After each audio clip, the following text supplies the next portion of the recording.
அனைவருக்கும் வணக்கம்.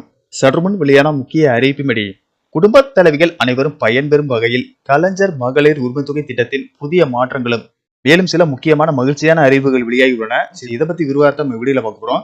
வீடியோவை கடைசி வரைக்கும் முழுமையாக பாருங்க. வீடியோக்குள்ள போறதுக்கு முன்னாடி இந்த வீடியோக்கு ஒரு லைக் பட்டனை பிரஸ் பண்ணிக்கோங்க. இப்பதான் இந்த சேனலுக்கு ஃபர்ஸ்ட் டைம் பாருங்கன்னா சப்ஸ்கிரைப் பட்டனை பிரஸ் பண்ணிக்கோங்க. கூடவே பெல் ஐகான் பட்டனையும் பிரஸ் பண்ணிக்கோங்க. வாங்க வீடியோக்குள்ள போகலாம். குடும்பத்திற்காக வாழ்நாள் முழுவதும் ஓயாமல் உழைத்துக் கொண்டிருக்கும் ஏழை பெண்களின் உழைப்புக்கு அங்கீகாரம் கொடுப்பதற்காகவும் வறுமையை ஒழிப்பதற்காகவும் தமிழ்நாடு அரசால் செப்டம்பர் 15ஆம் தேதி 2023ஆம் ஆண்டு கலைஞர் மகளிர் உரிமைத்தொகை திட்டம் கொண்டுவரப்பட்டது. இந்த திட்டத்தின் மூலம் அரசின் நிபந்தனைகளை பூர்த்தி செய்யும் தகுதியான குடும்ப தலைவிகளின் வங்கிக் கணக்கில் மாதந்தோறும் 15ஆம் தேதி ரூபாய் 1000 நேரடியாக வரவு வைக்கப்படுகிறது. இதை வைத்து பெண்கள் தங்களுடைய அன்றாட குடும்ப செலவுகளை செய்து வருகின்றனர். அது மட்டுமல்லாமல் தங்கள் சொந்த செலவுக்கு குடும்பத்தினரை சார்ந்திருக்க வேண்டிய அவசியம் இருக்காது.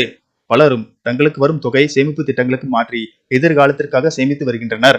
இந்த நிலையில் உங்களுடன் ஸ்டாலின் முகாம் மூலமாக இதுவரை கலைஞர் மகளிர் உரிமைத்தொகை திட்டத்துக்கு விண்ணப்பிக்காதவர்கள், ஏற்கனவே விண்ணப்பம் நிராகரிக்கப்பட்டவர்கள் மற்றும் புதிதாக ரேஷன் கார்டு வாங்கியவர்கள் அனைவரும் விண்ணப்பித்து வந்தனர்.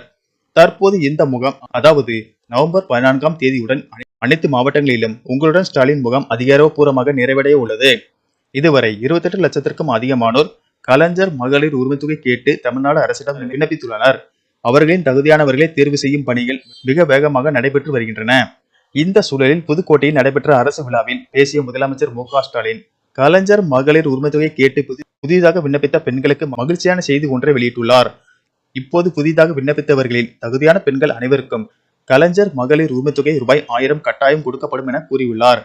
ஆகவே இந்த மாதம் அல்லது டிசம்பர் மாதம் புதிதாக விண்ணப்பித்த தகுதியுள்ள அனைவருக்கும் ரூபாய் 1000 வழங்கப்படுவது உறுதியாகி உள்ளது. மேலும் வருகிற 2026ஆம் ஆண்டு சட்டமன்ற தேர்தலை கருத்தில் கொண்டு ஏற்கனவே வழங்கப்படும் ரூபாய் 1000 மகளிர் உரிமை தொகையை ரூபாய் 1500 முதல் ரூபாய் 2000 வரை உயர்த்தி வழங்க அரசு திட்டமிட்டுள்ளதாக கூறப்படுகிறது.